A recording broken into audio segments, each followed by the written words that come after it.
Okay. All right, we'll get started. Hello, folks at home. This is the Solidarity Lowell March meeting. My name is Ryan. I am the moderator for today.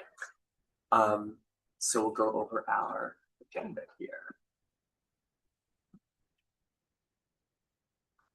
Okay, so some brief guidelines for everybody. So this meeting is being recorded just for transparency's sake. Our timekeeper is Joe Boyle. To speak, you can use the raise hand function in Zoom, obviously, and you don't have to use the raise hand function if you're in person. Our stacker is Srayvon. Thank you, Srayvon. Captions are available. General expectation: step up, step back. Meaning, please, we want to make sure everyone's voices are heard. Please voice what you're thinking, and also step back and make space for other people. We don't want any space to be dominated by any one voice. Assume positive intentions, and trying to encourage accountability. So if your words cause hurt, you can be accountable. And then I'm breaking the rule. Please speak slowly. My apologies. It's a good reminder.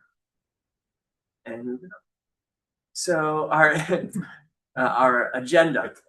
We have our land acknowledgement, as we often start the meeting, at 5:40. Solidarity Lowell news and committee updates at 5:50. We'll give space for allied organizations, or if you're here to promote another group or event, you can do that at that time. And at 6, we have a featured speaker. Is it Noah Risley or Risley? I think it's Risley. Risley, okay. From Clean Slate Massachusetts. We'll get into what they're here to represent, and then we'll wrap up. All right, so starting with the land acknowledgement. I believe we have a You can just do this one now. Okay. Yep.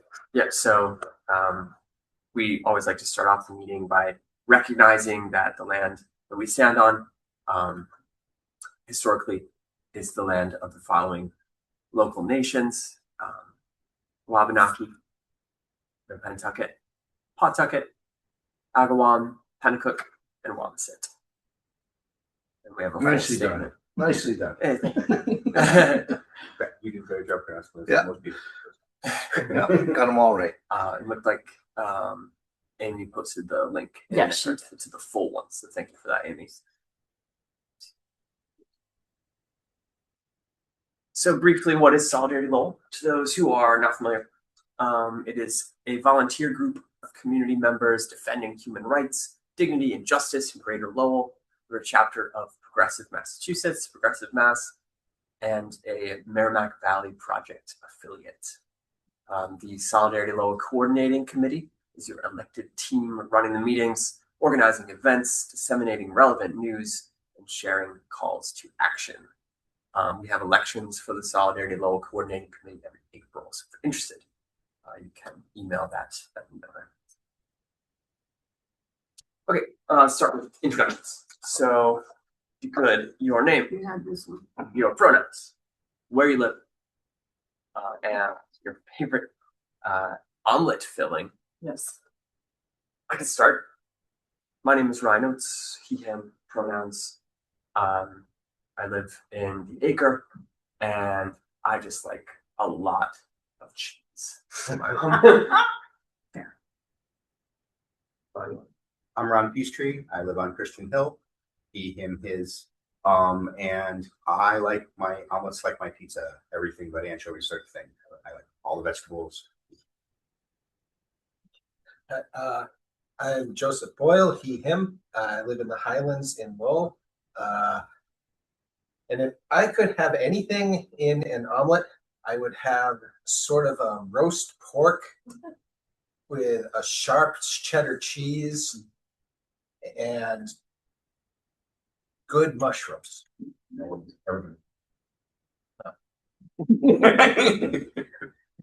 Ellie Richardson, I live here in Drake, pastor of the church here. We're happy to have you with us. Omelet, put some avocado in it, some onion and some mushrooms. Nice. Lily Simmons, I live in one of the Highlands and The lower. It's okay. the lower Highlands. She, her pronouns, and I like spinach. Hi, my name is Harini Iyer, she, her pronouns, and I am Lily's neighbor. I also live in the Lower Highlands, and my favorite filling in an omelette is mushrooms, peppers, and cheese. I'm Bernadette Schul. I live in the Acre. She, her, and I like onions, peppers, and mushrooms. Other assorted, maybe vegetables too, with Swiss cheese. I'm Marissa DuPont, she, her, hers. I live in South Lowell. And I like all of the cheese and all of the vegetables except tomatoes. And then we have folks online. Maybe we're going to start with Amy. Ryan. Whoops, sorry. Hi, Amy Varanowski, she, her, hers pronouns. I live in the Acre.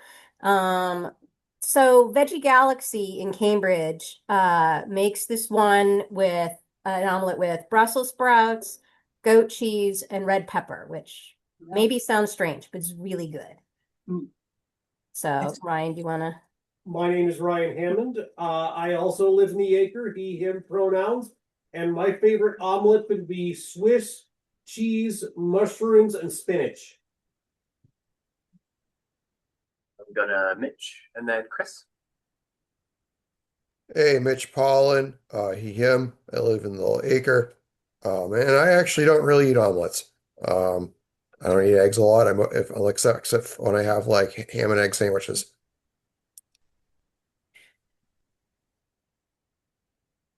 Chris. Chris Opperman, live downtown, she, hers.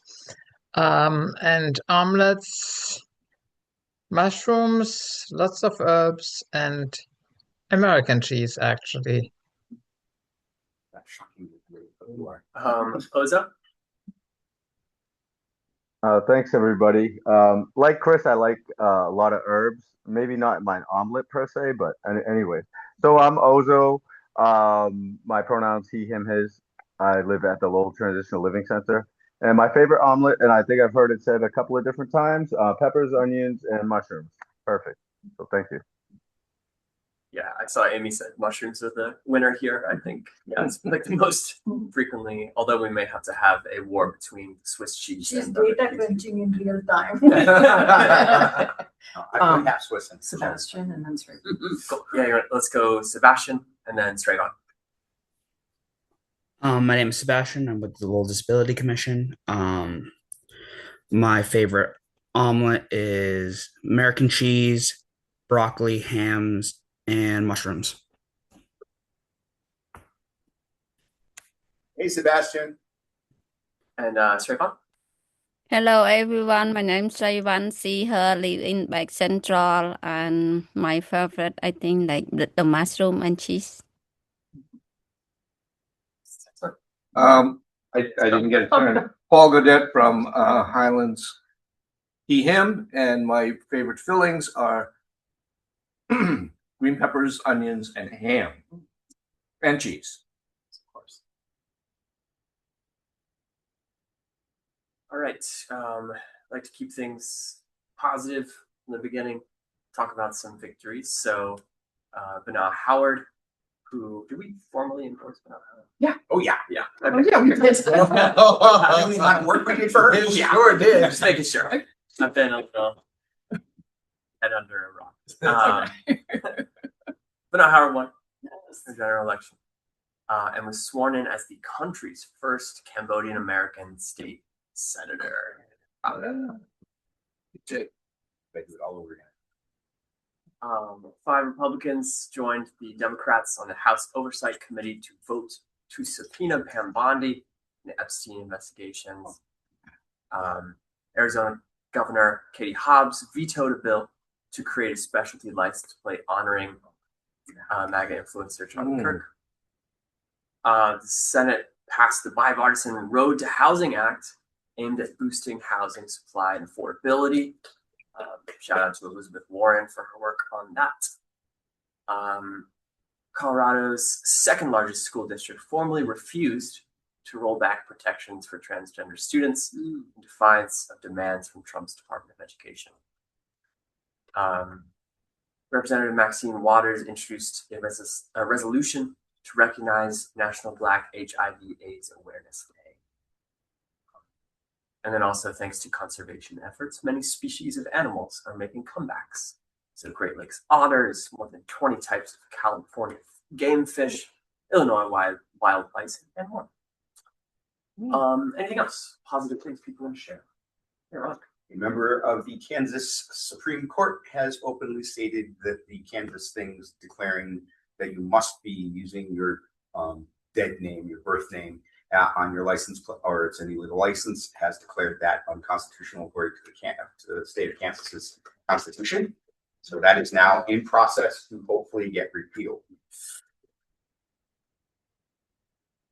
Anything else? Congress just nailed Trump for offering to sell secret access to national security reports to his top donors. And in return, yes, you could join in. He's running it like it's a website. You got special access, and if you get special access, the thing explicitly wrote that he would offer you special reports that the public didn't have access to about what was going on in Iran and in the Middle East, which of course is a blatant violation of all sorts of things. So there's now a congressional committee that's looking into this. And the good thing is, if they get in trouble in this, they can pull the funding and have the force to say certain combat operations have to stop. So let's hope that works. Thank you. Some of them are. Some of them we need. Did we celebrate Christy Noem's departure last meeting, or was that? I don't know if we did. So let's celebrate that. Goodbye, Christy.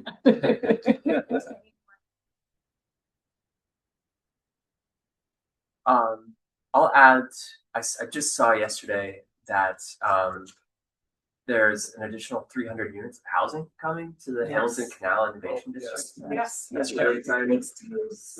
Mixed use, yeah. Which is really cool. And is the TDI around Cambodia town a good news? Yes. Absolutely. Would you like to describe a bit for people that are unfamiliar? Okay, I will. I have very little information, but so TDI is development, town development in transformation development. Thank you.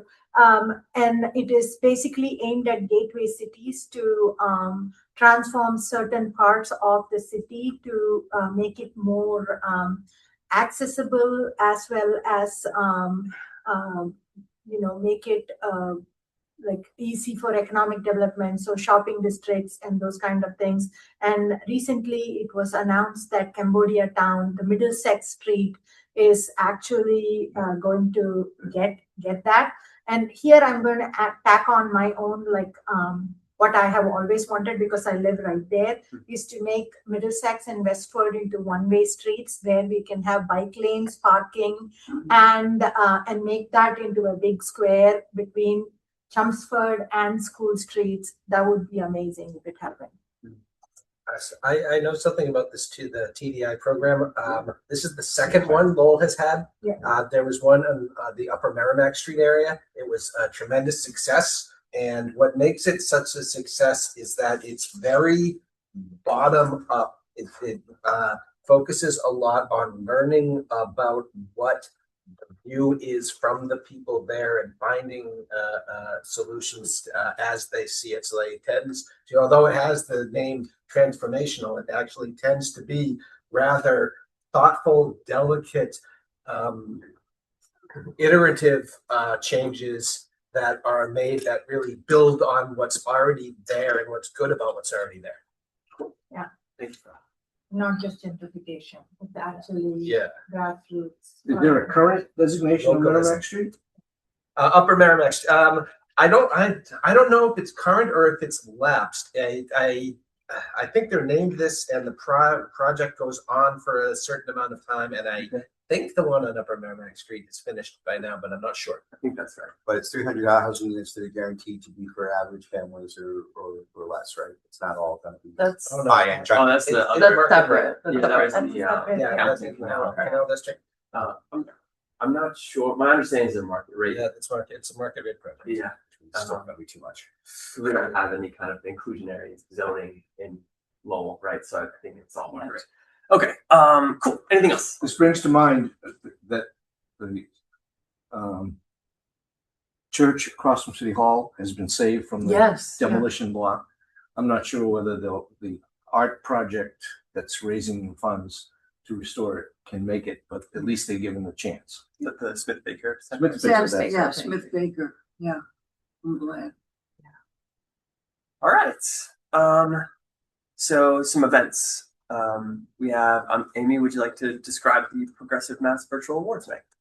Yeah, sure. So, for those of you that don't know, I'm also on the board of directors for Progressive Mass, and the virtual awards night is the big fundraiser for the year. It is Sunday, April 26th. It starts at 7. That will be once again right after our meeting, but you attend both online, go from one to the other. It should be fine. Individual tickets start at $35. Obviously, if you want to be a bigger supporter or get a table or whatever, virtual table, it goes up from there. But starts at $35. Like it says there, if you have any questions or if you like, we want everybody to be there. That's the biggest priority. It should be a fun event. So the keynote guest speaker this year is Senator Markey, who Progressive Mass has officially endorsed. We have some really good awardees this year. I think that this is the first year that we've had some organizations, not just individual people, like Field First, who has done a lot of the issue questions on the ballot, and the Luce hotline and things. So honoring some really good people and causes this year. Ed Markey's speeches are usually fun. And to circle back to what I was saying, sorry, I'm on cold meds. Please let me know if if you can't afford that, because we do have some leadway and some free tickets. So, if you have any questions, Amy at solidaritylowell.com. Thank you.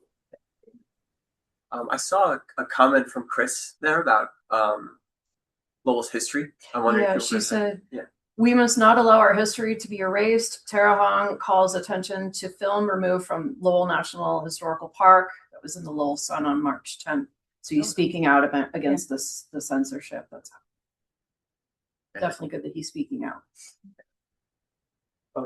I want to give recognition where recognition is due. We are sitting in the middle of some past award winners from Progressive Massachusetts. I was wondering if you'd like to raise your hands or identify yourself so that people can, I think, Amy, Marissa, Paul. No, that's Merrimack Valley Project. Oh, I thought you got both. No.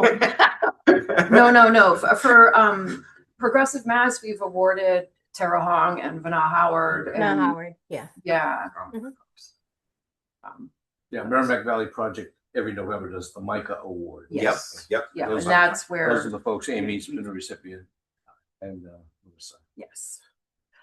So speaking about Merrimack Valley Project, so I'm very excited to announce that I've recently been hired as the part-time operations and administrative coordinator. So I'm very excited. Unfortunately, I will have to step down from the board next month, but that's okay. At least I'm still involved. So I wanted to Not make the board here. No. Coordinating committee is fine. Yeah. Merrimack Valley Project Board, different story. So, so I just wanted to bring attention to this meeting that's coming up on Thursday, March 26th at 6:30 p.m. at UTEC, which is 35 Warren Street. We're going to be doing a community meeting about housing in Lowell, organized by Rabbi Aaron and the Merrimack Valley Project housing team, as well as Julio and everybody else in MVP. So we'd love for you all to come and join the community discussion, talking about the shortage of affordable housing and how it affects all of us and how we can make change. So the RSVP is right there, bit.ly/Lowell Housing Meeting. Just make sure you punctuate it like that, because Bitly doesn't like not punctuated properly things. Or if you have any questions, just email me, marissa@solidaritylowell.com. Thank you. And I appreciate how kind of thoroughly organized that push is. Rabbi Aaron is doing amazing work. Yes. Yeah. It was a very, very good idea to bring them forward. Yeah. That being said, Amy says there will be free pizza too. Yes, thank you. That being said, this was something I saw from the Massachusetts Education Justice Alliance. Well, it's like the national chapter. Yeah, that Alicia is a part of. Yeah. That there's a push right now to make sure that but this state budget reflects our priorities. So a couple of the things that you can contact your state representatives and our new senator about is and there's a list in that form that Amy just sent everybody, but one of them is fixing the Chapter 70 inflation issue, which basically, if folks are unfamiliar, the Student Opportunity Act was designed in 2019 to boost funding for schools with large populations of multilingual learners and also students experiencing poverty. And so that was ultimately like a really great thing for education funding justice. But over time, like it was not adjusted for inflation. So every year, it slowly is less effective at being equitable. And so there's a push to fix that and just tie it to inflation. There's a couple other things in there as well. Community schools expansion.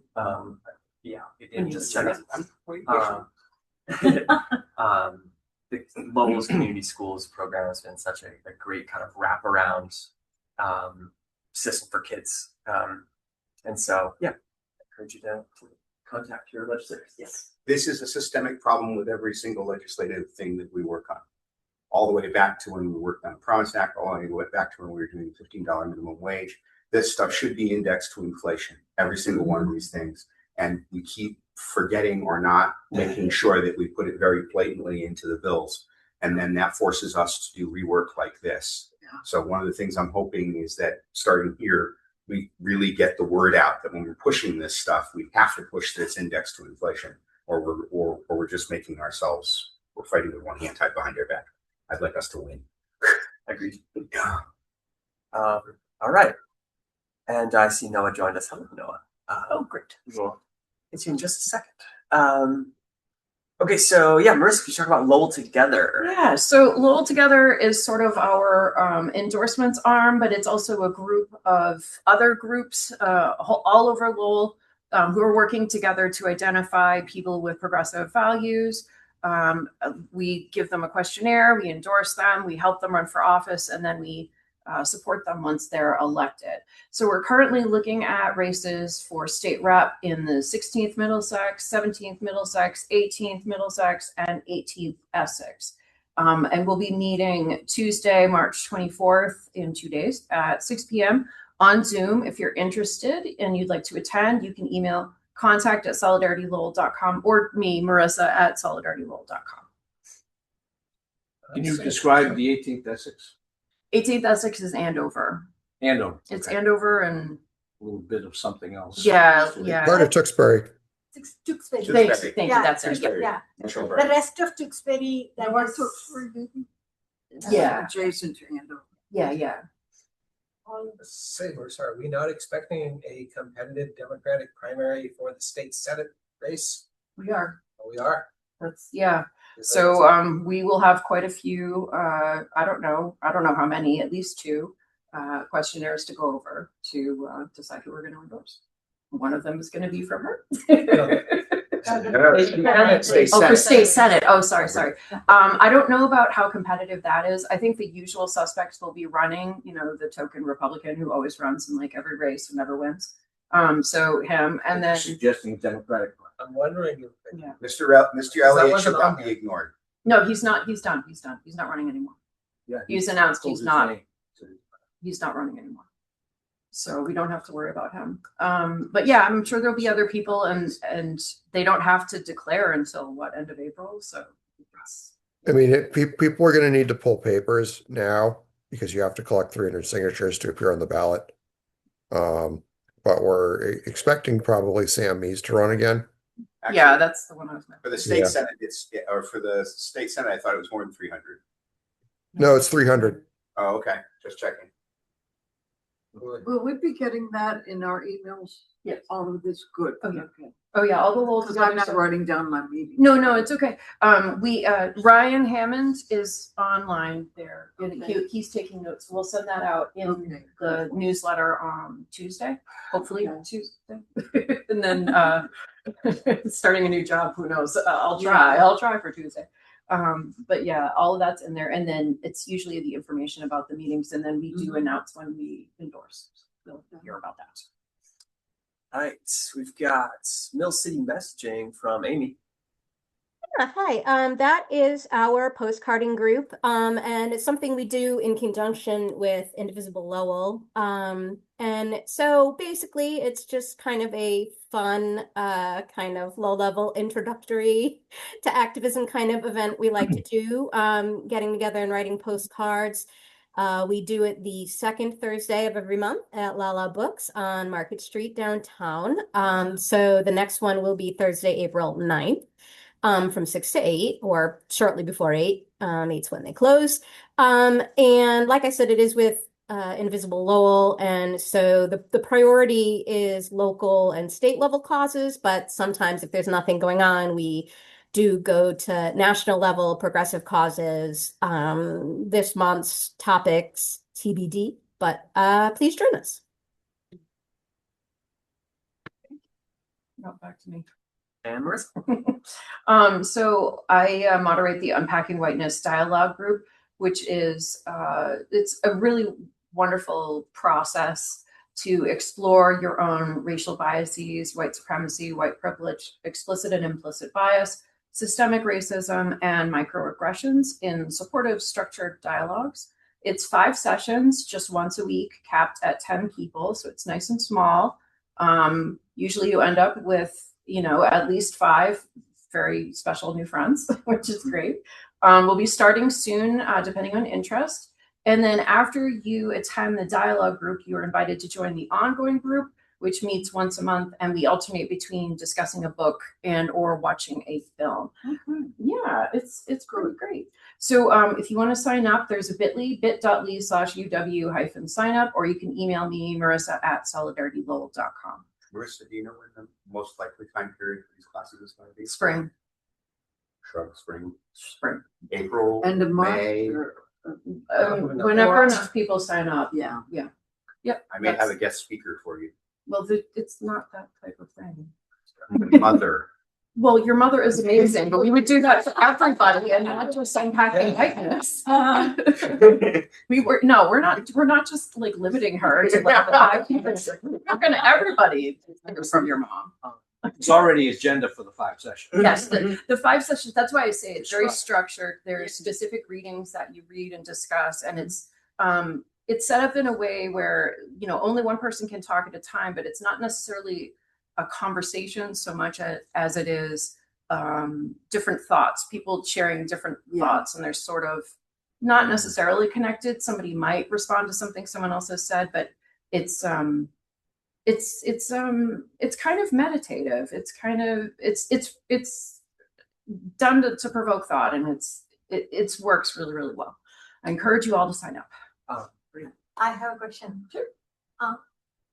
Are only white people allowed to sign up for this? I mean, so here's the thing.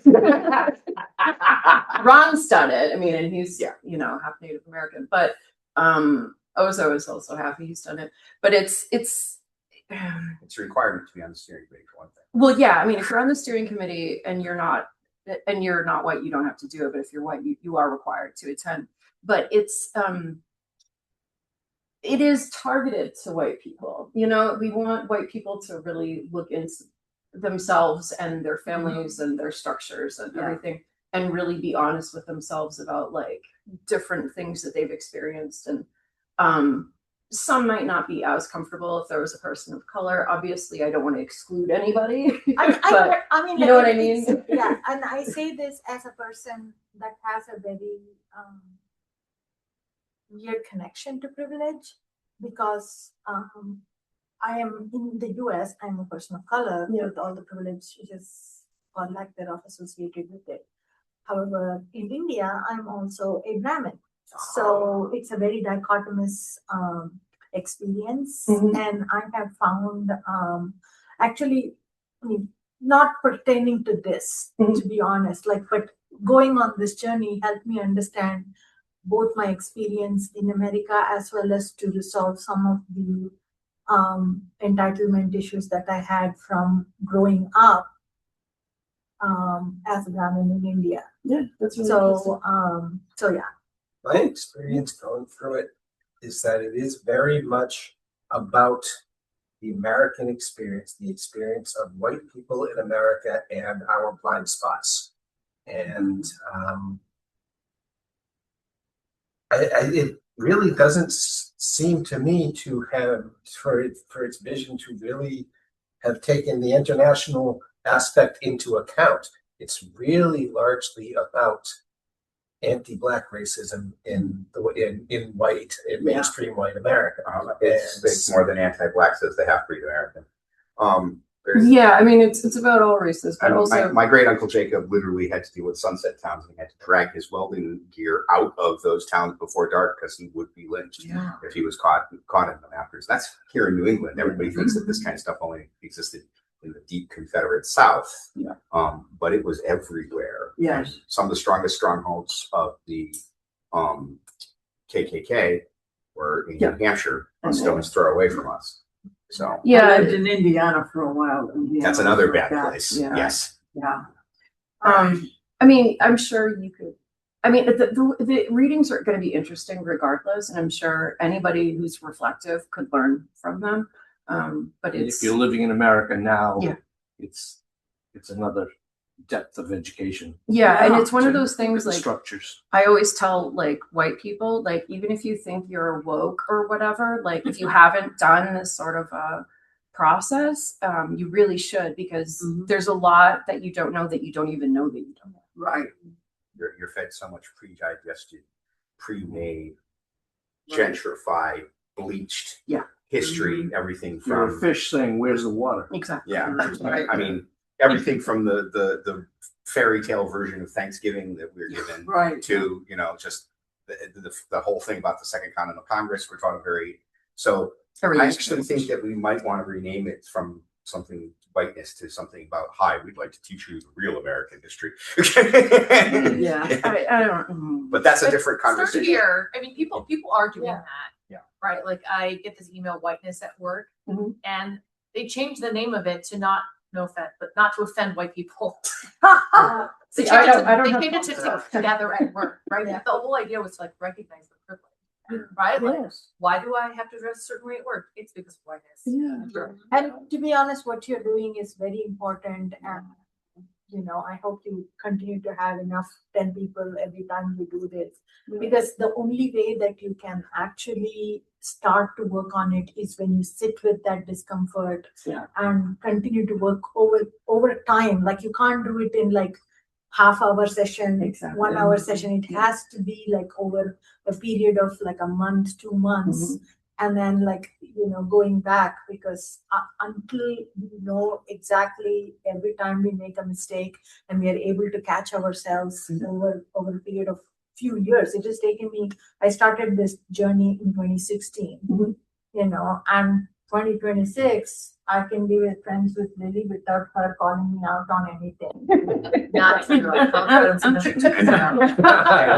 I do appreciate it. People have to have the conversations, willing to be sit with it, and also have like comrades to talk with it about, right? Like, my mom refused to talk about any of this stuff. She's like, she's not there. And so, you gotta have but a even person. more fundamentally, if we don't know the truth about where we came from, we can't fix what we're currently in the middle of. That's one of the reasons why they stripped the schools of civics education and government education and history education, because they're basically running a big lie, right? And we can't fix it if we don't understand how it really happened and what the real history is. I mean, they're still teaching states' rights in the South. Like they're not teaching that the Civil War was about slavery. It's insane. But Well, the other is you can't do everything in one meeting. I mean, you could do a session like this on male privilege, or on straight privilege. Yeah. You know. Oh yeah. But I mean, you all can't- of that. You can't take it all. Yeah, I mean, I know when I started doing this, I really felt strongly because it's like, okay, if we're going to, be, working on all issues, allied with people of different races, we need to be able to understand them in a way that is makes them comfortable, and so we're not looking like idiots or racists or whatever. I mean, one of the things you learn in this is that, I mean, basically, all white people are inherently racist. It's just a thing, but it's not the people, it's the system. But yeah, you can learn to accept it, and you can learn to say, oh, okay, well, I might be racist and I'm going to make mistakes, but I can try harder and I can fix that and I can, work to overcome. So yeah, anyway, there's a lot I could say, and I'm probably putting my foot in my mouth now. So I appreciate that you've been doing that for years. Yeah. And I think since 2018. Yeah. Nothing else teaching people to independently investigate the truth, especially in this environment. All right. It's easy to get the truth. Just go on Truth Social. Yeah. Okay. First off, my shoes are not deep enough. And second, you don't want to clean up the mess if you make me sick. Also, we have a slide here about the Luce hotline. So very important and I'm sure everybody here already knows, but just to say it aloud,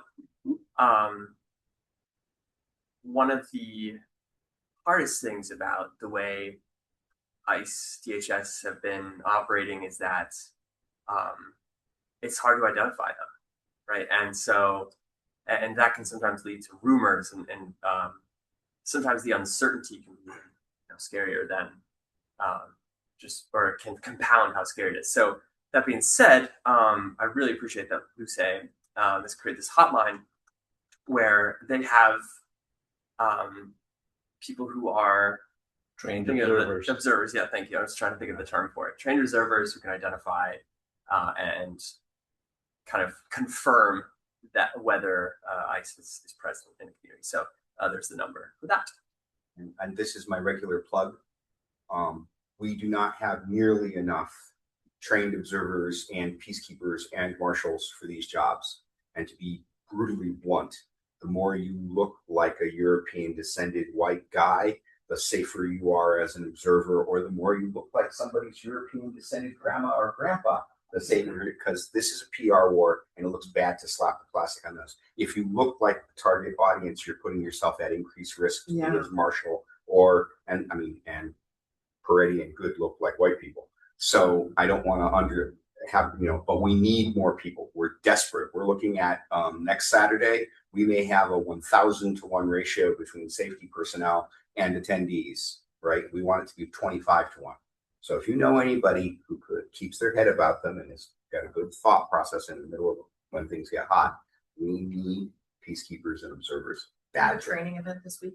There's a training event running now. There's like 6 different organizations that are running them like 4 different days a week. We're training people as fast as we possibly can. There's a bunch of stuff on social media and online. Turn Purple to Blue is probably one of the best websites to find a list of current trainings. But yeah, I'm not dissuading anybody who doesn't look like a white person. I'm staying home. I don't want anyone to take a risk that I don't want to. I was like, no, I'm not doing this. Like Actually, but I do try to connect people. That's the thing. Yeah, as many people want to play Yenta as possible. Yes, please. I'm pushing that one to you. I have time. Yeah. Yeah. All right. I'll just do this one really quickly. So this is about the Lowell Activist Network that we've created on Discord. Discord is a free text, voice, and video application, very similar to Slack if you've ever used that. And it's just a way for everyone in the Lowell area who's an activist to connect without relying on the whims of social media algorithms to see different events and things that are going on. And we are going to be looking into having some sort of meeting of different organizers, leaders, that sort of level in the future, but we are working on that right now. But if you're interested in helping, please let me know. It'll just be a Zoom thing, but we want to just get more connected so that way we all know what's going on with each other. So please Before join. we proceed, new people have joined, I think. Oh, okay, that's all right. All right. Final. Any updates from allied groups? So MVP's already been explained about the housing meeting at UTEC this Thursday. So that's our. Mitchell has his hand up. Yeah. So you're muted? Mitch, you're on. Hey, yeah, the LDCC is going to have an officers election next month, although the exact date TBD. But I'll figure that out. It's going to be probably in the first half of the month, and by the 21st of April. So obviously I'll make sure to publicize that as much as possible once the date's available. Thank you. Sebastian. Lowell Disability Commission has a 40 grand hole burning in our pocket. We need to spend some of the stuff on different projects. If anyone has any recommendations that things that need to get done in the city, let me know. Excellent. Anything else? Cool. And now, and I want to introduce Linda. Linda is one. Oh, Linda's here. Yeah, I mean, when they arrive after we've already done introductions, it just becomes disruptive to have everybody. That's all. But before We get into appreciate the them meat all of the- being here. The meat of the meeting. Great. So, and I'm sorry, Noah, can I ask you, how do you pronounce your last name? Risley. Excellent, thank you. Noah Risley. Hi, everyone. Slate Massachusetts. I see we've got your bio here, but since you're already kind of jumping in, I'm going to let you introduce yourself. Noah, thank you. Yeah, I didn't know I was going to get a bio slide. Feels excessive. Hi, everyone. My name is Noah Risley. As you have all heard by now, I use they, them pronouns, and I'm here on behalf of the Clean Slate Massachusetts Steering Committee. I am on the Clean Slate Steering Committee because of my job just for housing, but I also do a ton with Progressive Massachusetts, so I feel very at home amongst all of you, so that's great. I met Amy at the annual meeting and some other lovely folks. Actually, the second Amy said, "Oh, I'm from Lowell," I was like, "We're friends now." And so we ended up scheduling this so that I could talk a little bit about Clean Slate and figure out the best way for y'all to get connected. Hopefully, at some point, Julio will be able to join, or maybe another person who knows the Lowell area a bit better than I do. But if not, we'll figure it out. I'm really here to bring the knowledge of the bill, the Clean Slate knowledge, and then we'll get, like I said, an activism plan figured out. Does that sound good? Yeah. Wicked cool. All right. I've been experimenting with saying wicked cool because I'm not from Boston, but it makes me feel It was very natural. Wicked pissa. Thank you. Thanks for the validation, everyone. So, quick thumbs down, thumbs up, whatever. Is everyone familiar with a CORI, a criminal offender record information? I get one of those twice a week, twice a year. Okay, I'm familiar. so is anyone, show of hands, anyone need me to explain it? Yeah, Yes, we got one hand up. Why don't Okay. you? Yeah. That means probably 3 or 4 people want me to explain it, so I'll go ahead. So a CORI is, think of like your permanent record at school, the thing that they lied to you about. That actually exists in the real world if you've ever been arrested, and especially if you've ever been convicted. And so when you're applying for a job or public housing, or anything like that. A record of your interactions with the police. So arrests, periods of incarceration, convictions, etc.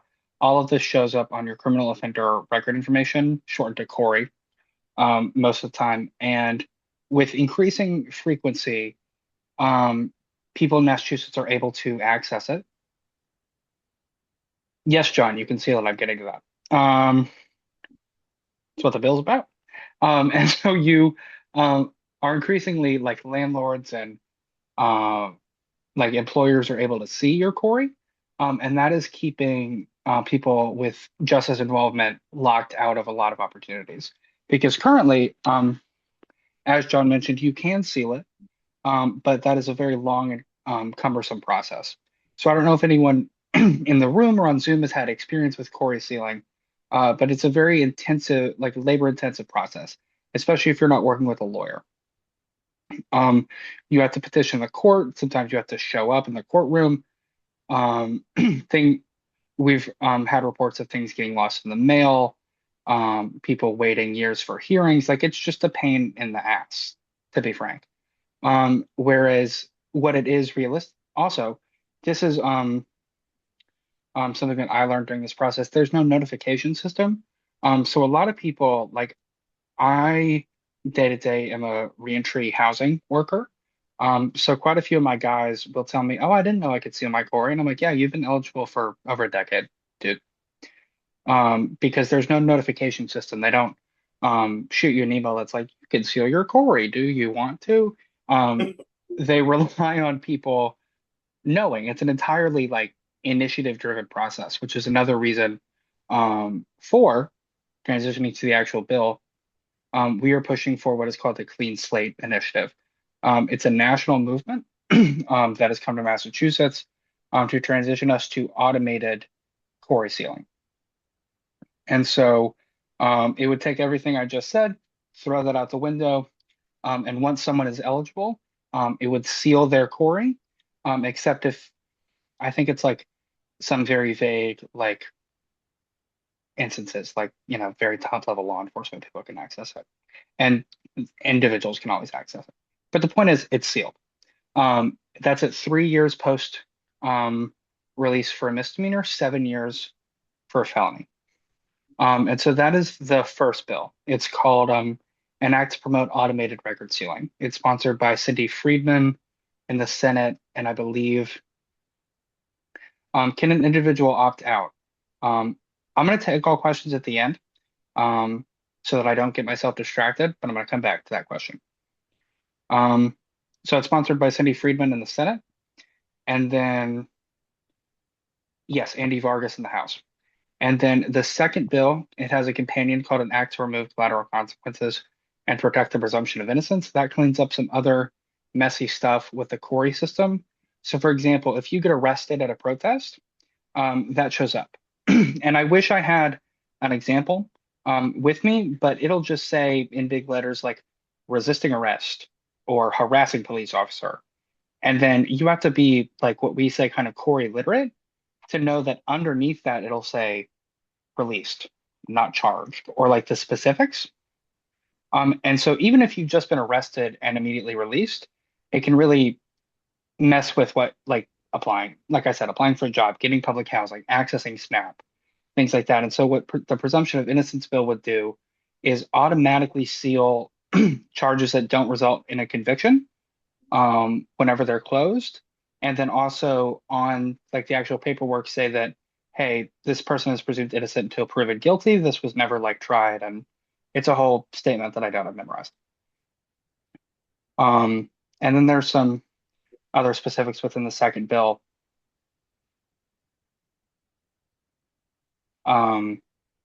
Yes, okay. Sorry, the second bill is very like nitty gritty, and I am not a lawyer, so I lose track sometimes. But overall, automated CORI sealing, great, we love it. And right now, the bill is in Senate Ways and Means. The House sent it to study. Thank you, Chair Dave, for doing that 6 months after the hearing deadline. But it is currently in Senate Ways and Means. We are pushing for Chair Rodrigues to bring it up for a vote. And so for our specific like kind of activist goals, what we want out of the Lowell area, whatever, is our current target is Senator Payano. We think he is pretty open to the bill. He's a sponsor on one of the bills, but not the other one. And so we would really, really like Senator Payano to reach out to Chair Rodrigues or come out and support and say, I think this needs to be voted on in Ways and Means and favorably. And that's basically the ask for any senator, representative, what have you.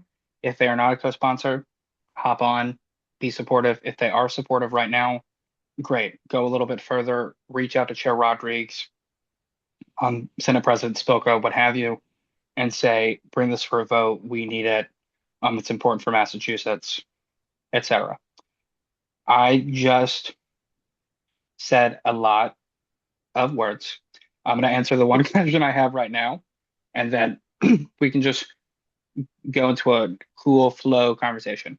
So I believe your name is Ozo, right? You cannot opt out the way the bill is worded right now. We've gotten that question from Senator Brownsberger, but the way it is right now, it's just a flat applied to everybody who would have a Corey that it's automatically sealed.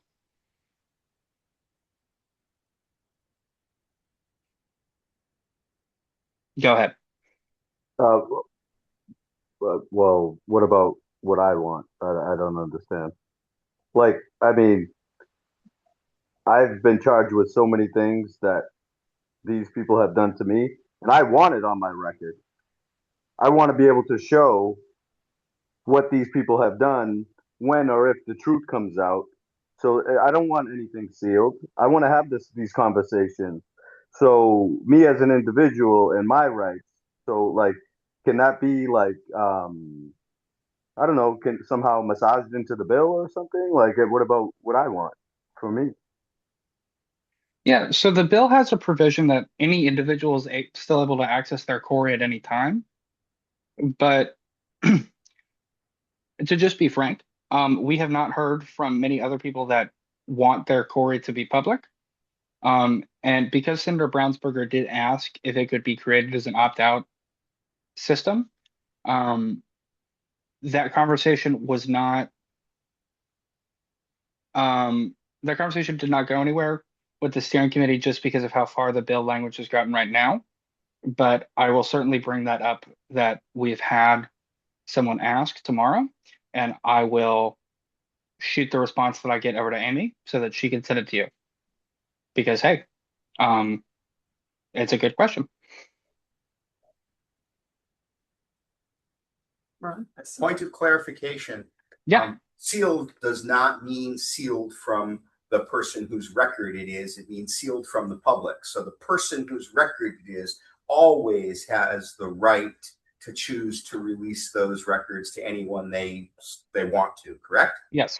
Right. So Ozo, hopefully that answers your concern. Yeah, that was actually a change from, I believe, last session or maybe 2 sessions ago, for probably concerns like Ozo's that people wanted access to it. Okay, Ozo wants it fully public. I will note that we got that concern from someone.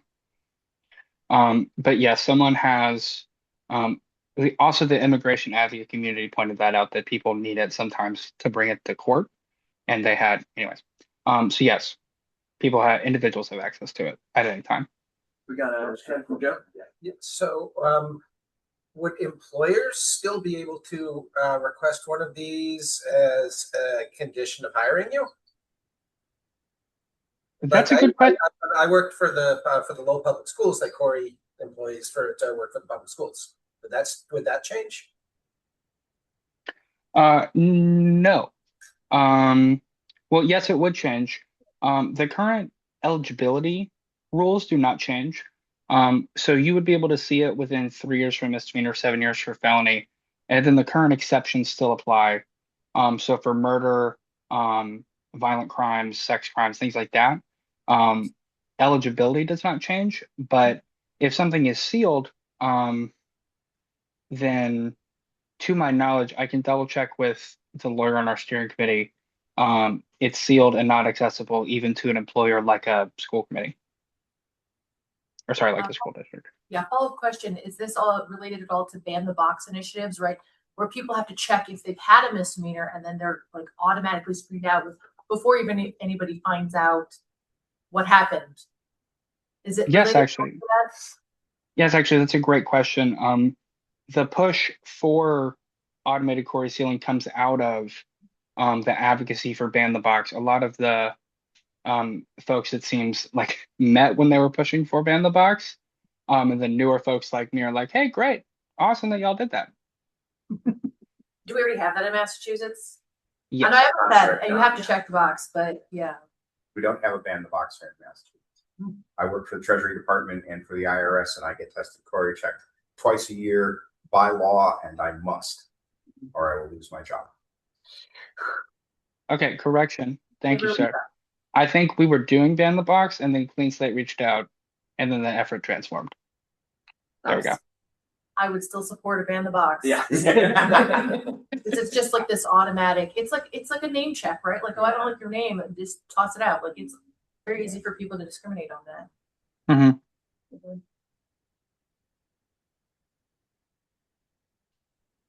Looks like John might be reaching out about contact. Sorry, I haven't been following the chat. No, very no, closely. it's. Never mind. Yeah. Yeah, I'm gonna reach out to John offline. Good. Yeah. Hello? Yes? Oh, Hello? I didn't even know I hit the thing. I'm sorry. Oh, you're good. I was typing. Okay, Joe again. Yeah, Noah, do you know where our new state senator stands on this? Have you had any contact with Vanna Howard? Yes, Vanya. Okay. Also, I just double checked. Vanna. Massachusetts. Vanna Howard. Vanna. Okay. Vanna. Thank you. No Vanna. problem. I practiced until I got it wrong. I did just double check. Most employers, that was the problem. Ban the box did pass in Massachusetts, but a narrower version than advocates wanted.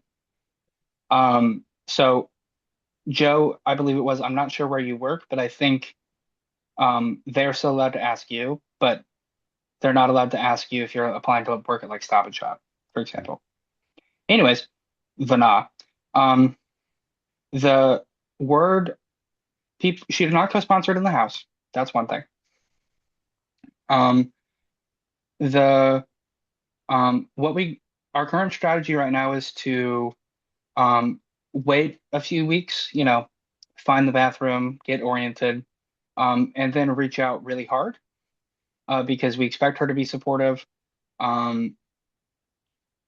But that's currently the push, right? That's what I got from the legislative strategy team is like, let her get oriented to the building first and then get a temp check, but we expect her to be generally open, maybe not a co-sponsor, but at least a yes vote. Does that make sense? But of the two, we definitely want to go a bit more after Senator Payano because he is a co-sponsor. And we think that Senator Rodriguez would, perk his ears up a little bit more because seniority and all that bullshit. I really respect the legislature, as you can tell.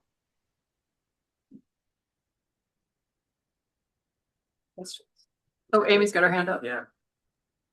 Yeah. So what about our reps? Do you know? I was just really quickly trying to look at the website. It looks like Tara Hong is co-sponsoring one of them, the act requiring clean slate automated record sealing, and not the other one, and that's it. Is that, do I have that right, or do you know? That sounds right. So in terms of resources, once someone is on board one bill, we generally have not tried to push them as a steering committee too hard to hop on both. But we always tell constituents and advocacy groups, go ahead. And that's been the same with representatives as well, in terms of contact, just because the strategy is right now, get it through the Senate. That's our more supportive chamber. And then the House side will be more difficult. And so I would love to hear a bit from, this is where Julio was supposed to talk, from Solidarity Lowell, about your relationship with your representatives, what you think might be the best strategy, because we've had real trouble, I think, as all people do, trying to reach Chair Day, get a read on him, anything. And obviously, I know Day does not represent y'all, but so then you look outward and you're like, okay, can we get a mass of representatives? Can we talk to the people that Day listens to, et cetera? And part of the reason I'm here is we had a big strategy meeting in January, and we identified the Merrimack Valley, well, specifically as an area we did not have, a base of support. We really didn't know anyone. And so I'm really excited to get plugged in with y'all. I'm excited the stuff I heard that y'all are doing sounds great. And I'm excited to get plugged in so that hopefully it passes this session, but God forbid it doesn't. Next session, we can come out really hard, and the reps have already heard from y'all. They already know, and then we can come out even stronger. And then we'll have, groups in Lawrence pushing for it, Haverhill pushing for it, Lowell, et cetera. Am I talking nonsense? No, that I'm makes not sense. used to looking at my face while I'm talking on Zoom. No, I'm glad that we have now like some FaceTime and that we've at least over Zoom, and that we'll be able to have that open channel communication. Yeah. You're aware that we have empty seats right now because Vana has moved up to Senate. Her seat is open. And then Rodney Elliott is finishing his term, but he's not running again. So at least Lowell proper, we have only Tara Hahn. Ah, thank you. I knew that in the back of my head, but like now that you mention it, I'm like, I didn't connect those dots. That makes sense. Do y'all have a preference? Do you have? In terms of Greater Lowell, I don't know who other reps that we would be aware of. The three lives. Yep, just for Lowell proper, but Yeah. Chelmsford, Drake, Wilmington, Tewksbury, I don't know. I'd say so far it seems to me. Yeah, you should talk to Connor Murray.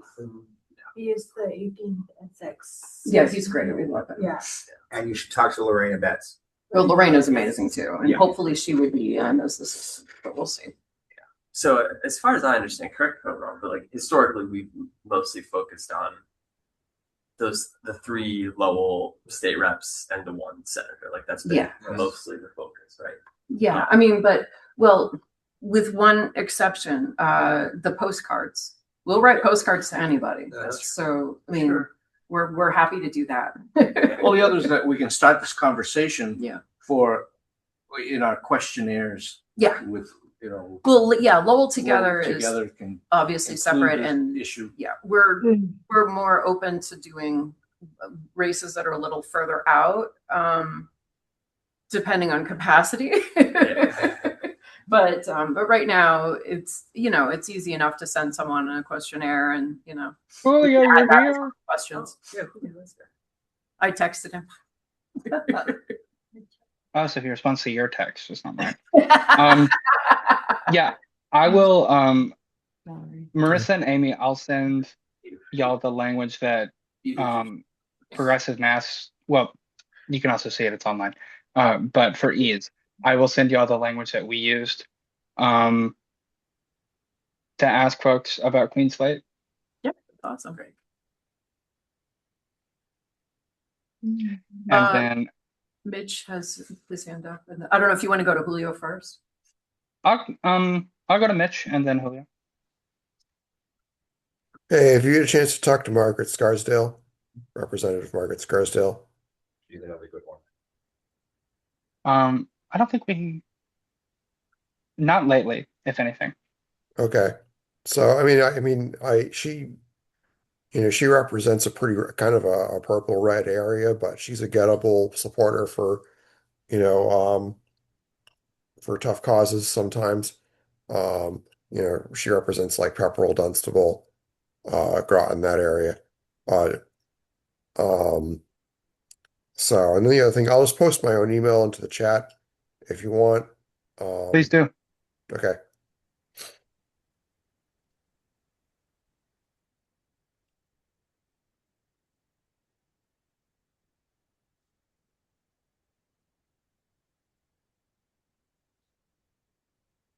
Thank you.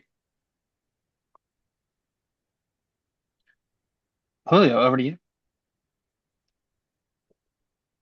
Yeah, I am so sorry for joining late. Hello, everyone. And I did not see your text because my work phone is at home. I had a family emergency and completely missed this meeting. So, but I wanted to share that MVP as an organization signed on to Clean Slate Initiative. And we signed on to this coalition hoping to build some capacity around criminal justice work and criminal justice reform. Given that we've had a partnership with UTech, for instance, around youth organizing, and also in several other communities, such as Haverhill, where we have a group of folks that are interested in criminal justice and Corey sealing, and the priorities that Clean Slate has laid on the table.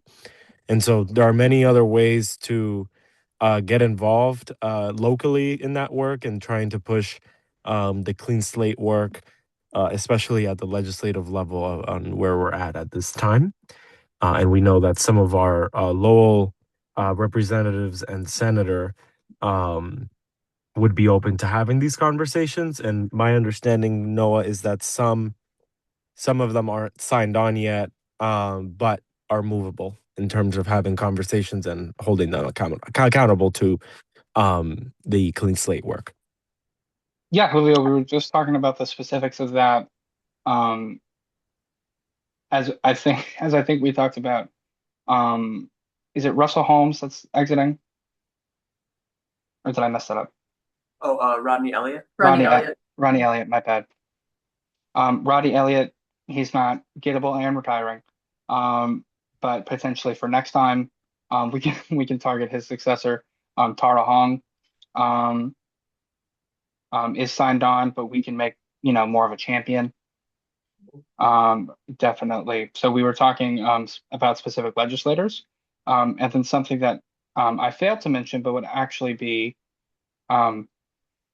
Julio told me this wasn't realistic, but I would be sad if I didn't mention it, is that a few city councils, so Salem and Cambridge specifically, have written resolutions in support of Clean Slate or record sealing. And so I know that the Lowell City Council is not beloved, but if that is an area of advocacy, It's changing. See you in 2 years. Yeah. We're working on it. But maybe a specific city councilor can shout it out. We look for a lot of things. So if there's like a local business that wants to write an op-ed, that's also great. They're really pushing the economic angle right now for kind of obvious reasons. Like, oh, Clean Slate will unlock X many jobs for the Commonwealth, things like that. But as I always say, get creative. It doesn't have to just be like, call up, hey, I really like Clean Slate. I love that. I'm not saying don't do that, but if y'all decide to do something a bit unorthodox, I'll be the first person to drive up to Lowell from Boston to help out. You have a question? It's all right. Waiting to be recognized. Do you know who 5501 are? Do you have any contact with them? Is that a union, or do you mean like 5051, the big 5051, but it's actually 50501. So I'm just being a nerd and actually pronouncing it according to the numbers. But yes. Well, I just learned something. I've heard about them, but we have not. I'm on the ambassador and liaisons team and on the security team. Let me hook you up with some people on the steering committee. This is the kind of thing that the Massachusetts chapter and the national chapter would both be interested in. That would be great. Absolutely. Any other questions, comments, concerns, criticisms, critiques? Love your glasses. Yep, you're on. Thank you. They're from Warby Parker. I can send anyone the link. And